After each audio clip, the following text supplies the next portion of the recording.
Everyone, DFG here, coming to you from the cemetery. Hey guys, this message is for young men of color. You know, the ones who call themselves black, the ones who call themselves African American, or some other form. Those who are still, and I love you, and I say this out of love, who still don't realize who they are, what their history looks like. In other words, those copper color, Aborigine Americans. Okay, this message is to you. And this is what I want to talk to you about. I want to talk to you about the mindset of, I don't follow any man. I don't follow no man, because, I'm a man and I don't need no other men. And, I don't need no one to tell me, what to think, and no one to tell me what to do. That's me. You follow me? Hey, if you don't like it, whatever. That's, I'm talking to you today, okay? I don't watch no man. Even though someone may be trying to help you and guide you, give you some insight, give you some direction, broaden your perspective, enlighten you so that you can, be a better earner, to be able to live a life of fullness, a life of prosperity. You don't need any of those kind of men, in your life. In other words, experienced men who can help you out a little bit. You know what I'm saying? Well, here's my question for you. Since you don't need no man, or you don't follow no man, how's that, how's that working for you so far? How's it working for you so far? I suspect you're probably on somebody's job lifting boxes, somebody's job, stacking bricks, somebody's job where you're in there stacking shelves, somebody's job where you're in there sweeping the floors, somebody's job where you're out there painting, painting could be a different one, but somewhere where you're out there probably earning just enough income to survive. That's if you have a legitimate, legal job that's not going to get you in a whole lot of trouble. So better yet, can I give you an example of what I mean by that? When you say that you don't follow anybody, this is what you look like.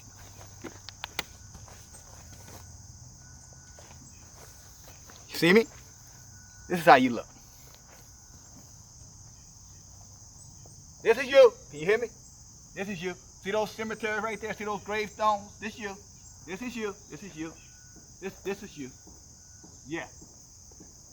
Now this is what a man looks like when he's willing to take counsel, when he's willing to take instruction. And I hope that particular example resonates in your mind, because since I'm in the cemetery, it allows you to gain the right, it allows me to give you the best perspective that I could think of at this particular time in my mind, of where you're going to end up at. Now, okay, still not convinced. I get it, still not convinced. What you going to call me, old head, think he knows what he's talking about, etc., etc., etc. Well, if you live long enough, and that's a big if you live long enough, if you take good care of yourself, mind, your body, your spirit, you might look like this. You know what I'm saying? You might look like this, or this. You might. Because this is effort and hard work. Mind, body, and spirit. So, since, the old heads can't tell you anything, then what you're going to end up is going backwards. In other words, instead of you progressing, you're degressing. And I know you say, okay, bullshit. I'm going to use your word. That fool don't know what he's talking about. Well, then if I don't know what I'm talking about, proportionally, here's my question for you. Why are black men, from an income earning standpoint, the lowest income earners of all the ethnic groups in America, even below the black female, so-called black female, aboriginal female? So you can't blame this on race, because if it was about race, then you would at least be making more than your female. Number two, if I'm wrong, then why are black men the number one men who are incarcerated? If I'm wrong. And by the way, we know what happens. Since you don't need any men, And I'm going to talk to you. This is man talk. This is straight talk. This is hardcore talk. So for you effeminate ones and who get your little emotional feelings hurt, you know what? Get your ass off. Excuse my language. Just get off the damn video. But for the men, the ones who want to learn, who want to know, who want to say, okay, what is Dale talking about? Those, you know, you're the most incarcerated, but you don't follow anybody. But as soon as you get arrested, who do you call? You call mommy. Yeah, mommy. Mommy, can you come get me out? Oh, I'm sorry. You call baby mama. Hey, you know, baby mama, can you come and get me out? I mean, you don't need anybody. Oh, you call your friend, your boy, the one who has a job, to come and get you out. But you don't need anybody. So there you have it. It's one. You follow me? Lowest income earner of all the social groups in this country. You are the most incarcerated, the least educated. And when I'm talking about education, I'm not talking about a public school education, because that's not going to get you where you need to go. I'm talking about you know the least amount about your history. Most of you guys still think you are Africans. Most of you guys think you still came off of African slave ships. I mean, goodness. This is 2018. I mean, guys, all you got to do is a little bit of, you don't even have to try hard to figure out that you didn't come off, no, not the majority of you. You still call yourself black. You still call yourself nigger. You still call yourself, you know what I'm saying, African American, whatever you call yourself. Have no clue. Yet the Africans over there in Africa, they don't call themselves black at all. Okay? So, again, lowest income earners, the most incarcerated, right? The least educated, right? And then let's go one more step. You know what I'm saying? Not only the least educated, but let's get into the area in terms of debt rate. Per capita, you die more than any other ethnic group in this country. You heard me talk about the numbers. You follow me? Over the last 35 years, if you're 35 years old, you have, since you've been alive, there have been 260,000 black men murdered by other men who look just like you, so-called African Americans, just like you. So your murder rate per capita is extremely high. And I know some people say, well, no, white kill white and Asian. That's not what I'm talking about here. I'm talking about head count. I'm talking about when you look at the percentages per capita, you kill yourselves more than anybody else. And you still don't think you need mentorship. You still don't think you need guidance. You know, wise men get wise counsel. Wise men don't sit around talking about, I'm a man, and I don't need nobody to tell me anything. Because, see, all of those Asian men, East Indian men, I'm sorry, Caucasian men, all of those guys have mentors. And don't ask me how I know, because I know because I operate among them. I've operated among them for the last 30 years. I know exactly what they do. Many of them have come to me for mentorship. Many of them have come to me for mentorship. And all of those who go and get mentorship, wherever they get it from people who are wiser, men who are older, all of them are doing better than you. Now, with your highly educated intellectual self, Mr. Know-it-all, explain that to me. Explain it. Explain to me why all of them are doing better than you. Oh, I know. Oh, okay. We're going back to racism now, right? So racism is why you don't know your history. Racism is why you don't know who you are. Racism is why you disproportionately put yourselves in situations where you could become a part of the mass incarceration program, right? Racism is the reason why you kill each other. Well, then you know what? Let's just can racism. Let's just get out of racism then. Let's build a culture.